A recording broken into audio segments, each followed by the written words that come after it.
Hello friends. तो आज की इस वीडियो में हम डिटेल में बात करेंगे कि कार्बोहाइड्रेट क्या होता है और कार्बोहाइड्रेट का डिफिनेशंस क्या होता है और कार्बोहाइड्रेट को कितने भागों में क्लासिफिकेशन किया गया है। फुल एक्सप्लेनेशन आप लोगों को बहुत ही सिंपल वे में बताएंगे दोस्त।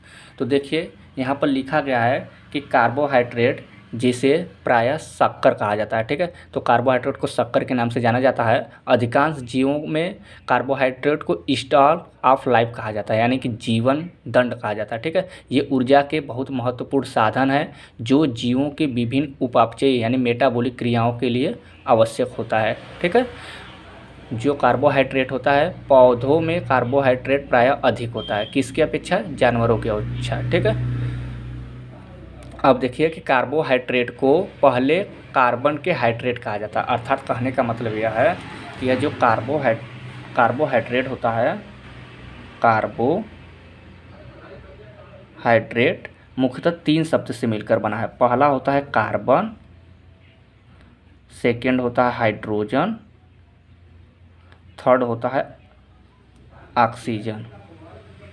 ठीक है, कार्बन, हाइड्रोजन और ऑक्सीजन। कार्बो का मतलब होता है कार्बन, हाइड्रोजन का मतलब होता है हाइड्रोजन, ड्रेट से हो गया आपका ऑक्सीजन। ठीक है, तो कार्बोहाइड्रेट मुख्यतः 3 शब्द से मिलकर बना है, कार्बन से, हाइड्रोजन से और ऑक्सीजन से। ठीक है, कार्बन, हाइड्रोजन और ऑक्सीजन, यानी कि कार्बन, हाइड्रोजन और ऑक्सीजन। कार्बोहाइड्रेट में कार्बन, हाइड्रोजन और ऑक्सीजन का जो रेशियो होता है 1:2:1 होता है। आप इसे नोट कर लीजिएगा। ठीक है, तो आप आसानी से समझ जाएंगे। और साथ ही साथ इसका हम परिभाषा बता देते हैं कि कार्बोहाइड्रेट का परिभाषा क्या लिखेंगे। कार्बोहाइड्रेट मुख्यतः परिभाषा लिखेंगे कि कार्बोहाइड्रेट मुख्यतः कार्बन, हाइड्रोजन तथा ऑक्सीजन से बना पॉलीहाइड्रॉक्सी एल्डिहाइड एवं कीटोनिक ग्रुप होता है। ठीक है, तो कार्बोहाइड्रेट में मुख्यतः 2 प्रकार के ग्रुप भी होते हैं। एक होता है CHO ग्रुप, यानी जिसे एल्डिहाइड ग्रुप बोला जाता है। ठीक है, एल्डिहाइड ग्रुप। और एक होता है कीटोनिक ग्रुप, C+O। ठीक है, तो कार्बोहाइड्रेट का परिभाषा बन जाता है कि कार्बोहाइड्रेट मुख्यतः कार्बन, हाइड्रोजन तथा ऑक्सीजन के सहयोग से बना पॉलीहाइड्रॉक्सी एल्डिहाइड एवं कीटोनिक ग्रुप होता है। ठीक है, यह कीटोनिक है जिसे कार्बोहाइड्रेट कहा जाता है। तो आप आसानी से समझ चुके होंगे। ठीक है, और कार्बोहाइड्रेट में कार्बन, हाइड्रोजन और ऑक्सीजन का जो रेशियो होता है 1:2:1 होता है। अब हम बात करेंगे कार्बोहाइड्रेट के क्लासिफिकेशन के बारे में। तो कार्बोहाइड्रेट के क्लासिफिकेशन को मुख्यतः 3 भागों में क्लासिफिकेशन किया गया है। ठीक है, एक होता है मोनोसैकेराइड, एक होता है ओलिगोसैकेराइड। ठीक है, एक होता है पॉलीसैकेराइड। ठीक है, जैसा कि बुक में लिखा गया है। देखिए, मोनोसैकेराइड यानी 3 भाग, मोनोसैकेराइड, ओलिगोसैकेराइड और पॉलीसैकेराइड। मोनोसैकेराइड में क्या होता है कि यह कार्बोहाइड्रेट का सबसे सूक्ष्मतम कण होता है। यानी कि मोनोसैकेराइड की परिभाषा के बारे में हम बात करेंगे तो मोनोसैकेराइड कार्बन का अति सूक्ष्मतम यौगिक होता है जिसे और अधिक जल के अणुओं में वियोजित नहीं किया जा सकता है। ठीक है, तो मोनोसैकेराइड ही कार्बोहाइड्रेट का सबसे सूक्ष्मतम यौगिक होता है जिसे और अधिक जल के अणुओं में वियोजित नहीं किया जाता है, जिसका सामान्य सूत्र यहाँ पर लिखा गया है CnH2nOn। बहुत इंपॉर्टेंट है, इस सूत्र को आप याद करिएगा कि मोनोसैकेराइड का जो केमिकल फार्मूला है CnH2nOn है, जहाँ n बराबर क्या होगा? कार्बन की संख्या होगा। n बराबर क्या होगा? कार्बन का नंबर यानी संख्या। यदि मान लीजिए कार्बोहाइड्रेट के अंतर्गत मोनोसैकेराइड के अंतर्गत मोनोसैकेराइड का यही है केमिकल फार्मूला CnH2nOn। ठीक है, और मोनोसैकेराइड कार्बोहाइड्रेट का अति सूक्ष्मतम यौगिक होता है जिसे और अधिक जल के अणुओं में वियोजित नहीं किया जा सकता है। तो हम क्या करेंगे कि n के स्थान पर यदि हम 6 रखें तो देखिए आपका फार्मूला बन जाएगा C6। n के स्थान पे 6 रखेंगे तो 6 दूनी 12 हो जाएगा, H12 हो जाएगा और O6 हो जाएगा, यानी कि C6H12O6। यह ग्लूकोज का फार्मूला बन जाएगा। ठीक है, ग्लूकोज का। ठीक है, तो इस प्रकार मोनोसैकेराइड के बारे में यदि आपको लिखना होगा तो लिख लेंगे कि मोनोसैकेराइड कार्बोहाइड्रेट का अति सूक्ष्मतम यौगिक होता है जिसे और अधिक जल के अणुओं में वियोजित नहीं किया जा सकता है। मोनोसैकेराइड का केमिकल फार्मूला होता है CnH2nOn होता है, जिसका बेस्ट एग्जाम्पल होता है ग्लूकोज। ठीक है, कोई पूछे कि मोनोसैकेराइड का बेस्ट एग्जाम्पल क्या है तो आप बताएंगे कि ग्लूकोज होता है। ठीक है, तो आप आसानी से समझ चुके होंगे। अब हम बात करेंगे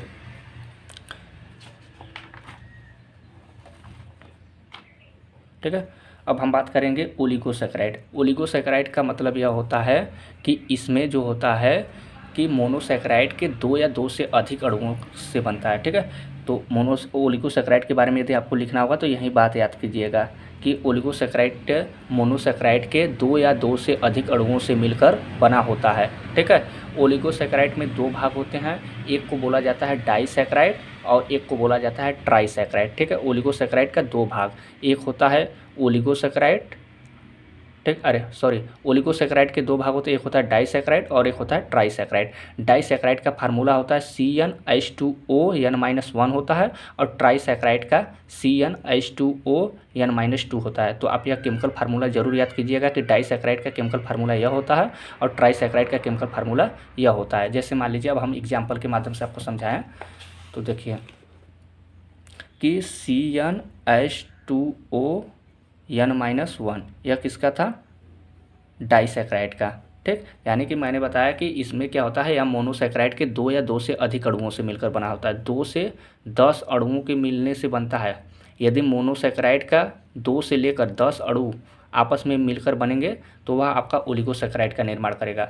तो ओलिगोसैकेराइड में मैंने बताया 2, एक होता है डाइसैकेराइड, एक होता है ट्राइसैकेराइड। डाइसैकेराइड का केमिकल फार्मूला यह होता है, ट्राइसैकेराइड का केमिकल फार्मूला होता है CnH2ON-2 हो जाता है और यहाँ पर N-1। ठीक है, अब देखिए यदि N के स्थान पे हम क्या रखें, यह जो होता है डाइसैकेराइड का बेस्ट एग्जाम्पल यदि देखें तो आपका सुक्रोज होता है।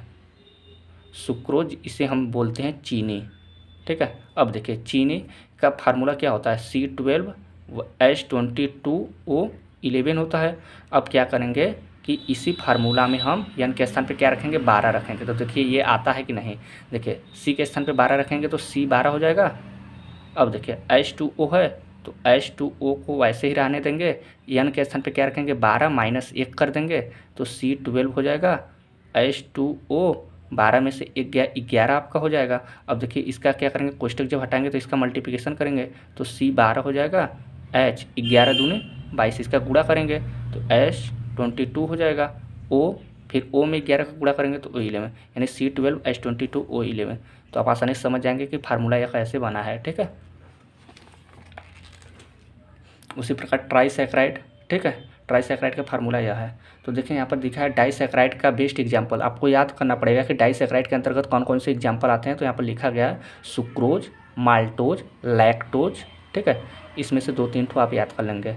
फिर उसी प्रकार ट्राइसैकेराइड में रैफिनो सबसे बेस्ट एग्जाम्पल है। पूछा जाता है कंपटीशन में कि ट्राइसैकेराइड का इनमें से कौन ट्राइसैकेराइड है, एग्जाम्पल में दे देगा सुक्रोज, माल्टोज, रैफिनोज। ठीक है, और टेट्रासैकेराइड के अंतर्गत स्टेटियोज और स्कोरोडस आता है। ठीक है, तो यदि ओलिगोसैकेराइड के बारे में आपको इतना लिखना पड़ेगा। ठीक है, मोनोसैकेराइड का कैसे मैंने बताया आपको समझ आ गया होगा। उसके प्रकार ओलिगोसैकेराइड में 2 पार्ट होते हैं, डाइसैकेराइड और ट्राइसैकेराइड। डाइसैकेराइड में कैसे होते हैं ये आपको एग्जाम्पल्स लिखना होगा। ठीक है, उसी प्रकार पॉलीसैकेराइड क्या होता है। ठीक है, पॉलीसैकेराइड का मतलब यह होता है कि इसमें मोनोसैकेराइड के, ठीक है, 10 से अधिक अणुओं से मिलकर बना होता है। यानी कि मोनोसैकेराइड के फार्मेशन से ही आपका ओलिगोसैकेराइड और पॉलीसैकेराइड दोनों बनेगा, लेकिन ओलिगोसैकेराइड में 2 से 10 अणु मिलकर बनते हैं, जबकि पॉलीसैकेराइड में 10 से अधिक अणुओं के मिलने से बनता है। तो इसका परिभाषा आप आसानी से लिख लेंगे। पॉलीसैकेराइड क्या होता है कि पॉलीसैकेराइड मोनोसैकेराइड के 10 से अधिक अणुओं के मिलने से बनता है। ठीक है, इनका सामान्य सूत्र होता है C6H10O5N। आप यह जरूर याद कीजिएगा, पूछा जाता है कि पॉलीसैकेराइड का केमिकल फार्मूला क्या होता है, तो C6H10O5N ब्रैकेट के बाहर। ठीक है, इसके अंतर्गत देखिए आपका एग्जाम्पल जो आता है पॉलीसैकेराइड के अंतर्गत, तो starch, cellulose, pectin, hemicellulose, annulene, ठीक है, लिग्निन, ETC। ठीक है, तो एक क्राइटेरिया आपको पता चल गया कि कार्बोहाइड्रेट क्या होता है, कार्बोहाइड्रेट का क्लासिफिकेशन क्या होता है। ठीक है, अब हम एक सिंपल वे में आपको समझा देते हैं। मैंने बताया क्या पहले कि कार्बोहाइड्रेट मुख्यतः 3 शब्दों से मिलकर बना है, कार्बन, हाइड्रोजन और ऑक्सीजन। ठीक, तो उसी से हम परिभाषा बनाते हैं कि कार्बोहाइड्रेट मुख्यतः कार्बन, हाइड्रोजन तथा ऑक्सीजन के सहयोग से बना पॉलीहाइड्रॉक्सी एल्डिहाइड एवं कीटोनिक ग्रुप होता है, जिसे कार्बोहाइड्रेट कहते हैं। ठीक है, कार्बोहाइड्रेट में कार्बन, हाइड्रोजन और ऑक्सीजन का रेशियो 1:2:1 होता है। आपको यदि बिलीव नहीं है तो देखिए यहाँ पर, मान लीजिए कि यह ग्लूकोज का फार्मूला है C6H12O6, यानी काटेंगे इसको तो 6 कम 6, 6 दूनी की 12, 6 कम 6। तो देख रहे हैं कार्बन, हाइड्रोजन और ऑक्सीजन का रेशियो 1:2:1 आ रहा है। सपोज दैट मान लीजिए इसमें आपको नहीं पता चल रहा है, ठीक है, तो कहीं भी यदि देखेंगे तो कार्बन, हाइड्रोजन और ऑक्सीजन का रेशियो 1:2:1 आता है। यहाँ से क्वेश्चन पूछा जाता है कि कार्बोहाइड्रेट में कार्बन, हाइड्रोजन और ऑक्सीजन का रेशियो क्या होता है, तो 1:2:1 होता है। आपको पता हो गया कैसे हो रहा है, ठीक है। उसके बाद मैंने बताया कि क्लासिफिकेशंस के बारे में, तो कार्बोहाइड्रेट को 3 भागों में क्लासिफिकेशन किया गया है। एक होता है मोनोसैकेराइड, एक होता है ओलिगोसैकेराइड और एक होता है पॉलीसैकेराइड। तो मोनोसैकेराइड का परिभाषा मैंने बताया कि मोनोसैकेराइड कार्बोहाइड्रेट का अति सूक्ष्मतम यौगिक होता है, जिसे और अधिक जल के अणुओं में वियोजित नहीं किया जा सकता है, अर्थात तोड़ा नहीं जा सकता है, ठीक है।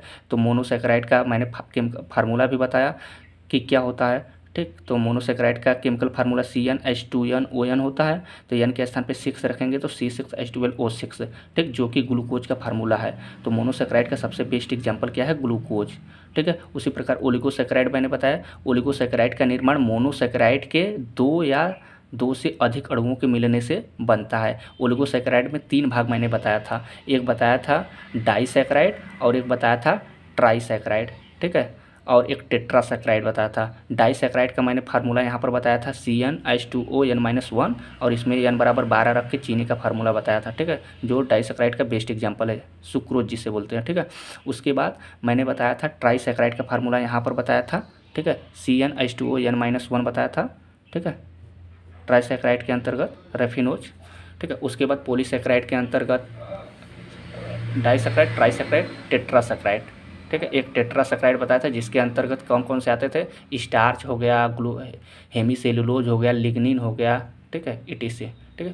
तो यह क्या था कि क्लासिफिकेशंस के बारे में था कि कार्बोहाइड्रेट को कितने भागों में क्लासिफाइड किया गया था। तो कार्बोहाइड्रेट को मुख्यतः 3 भागों में क्लासिफाइड किया गया है, मोनोसैकेराइड, ओलिगोसैकेराइड और पॉलीसैकेराइड। फिर ओलिगोसैकेराइड में ब्रांच थे जिसमें डाइसैकेराइड, ट्राइसैकेराइड और टेट्रासैकेराइड थे, ठीक है। तो आप ऐसे करके आप अच्छे से लिखेंगे। और यहाँ पर कुछ बातें और आपको बता दूँ कि डाइसैकेराइड जो होता है, डाइसैकेराइड यानी जो चीनी होता है, सुक्रोज C12H22O11, यहाँ पर एक केमिकल फार्मूला पूछा जाता है। तो आपको तीनों में रिलेशन हम बता देते हैं।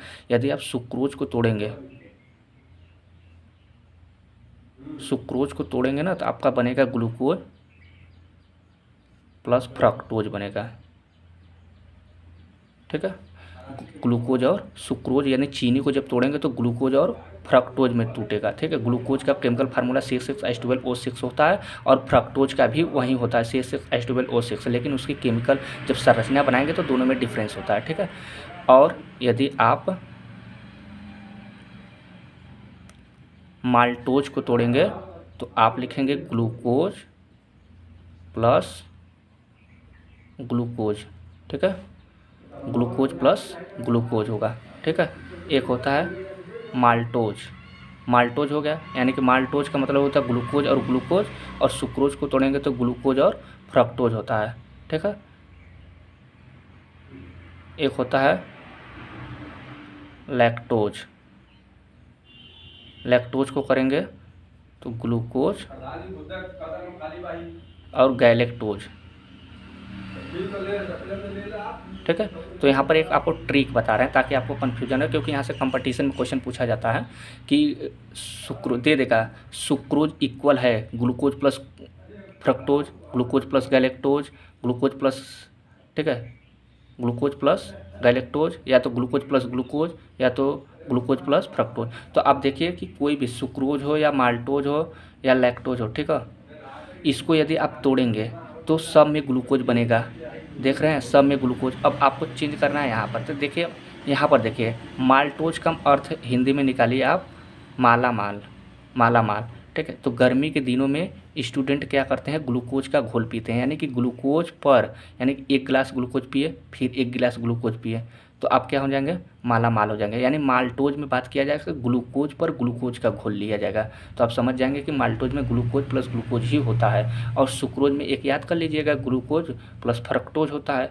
और लैक्टोज में क्या होता है, लैक्टोज में ग्लूकोज रहेगा, लैक्ट से लैक्टोज आ रहा है तो उसी प्रकार गैलेक्टोज हो जाएगा। तो ये 3 रिएक्शंस था, तो आप आसानी से समझ चुके होंगे। तो आई होप आप आसानी से समझ चुके होंगे। तो आप इसका भी स्क्रीनशॉट ले सकते हैं, मैंने जो लिखा, फिर इसके बाद आप इसका भी स्क्रीनशॉट ले सकते हैं ताकि आप अच्छे से इसको एक बार पढ़िए।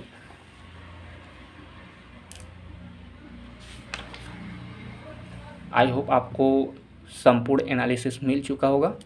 तो नेक्स्ट वीडियो में हम अदर टॉपिक पर वीडियो बनाएंगे। तो इसी के साथ मैं इस वीडियो को समाप्त करता हूँ। यदि वीडियो आपको पसंद आए तो वीडियो को लाइक कीजिए, चैनल को सब्सक्राइब कीजिए और अपने मित्रों में भी शेयर करें। आप लोगों को हर एक प्रकार का वीडियो इसी प्रकार से मिलेगा और हर एक वीडियो टेक्स्ट बुक से लिया जाएगा, जो कि ऑथेंटिकेटेड बुक से लिया जाएगा। आप लोगों के लिए बेटर परफॉर्मेंस होगा, आप लोगों के लिए बोर्ड एग्जामिनेशन सीरीज के लिए भी काफ़ी यूजफुल होगा। तो मैं ज़्यादा लेंथी नहीं करूँगा इस वीडियो को, इसी के साथ मैं इस वीडियो को समाप्त करता हूँ। Thank you so much watching for this video.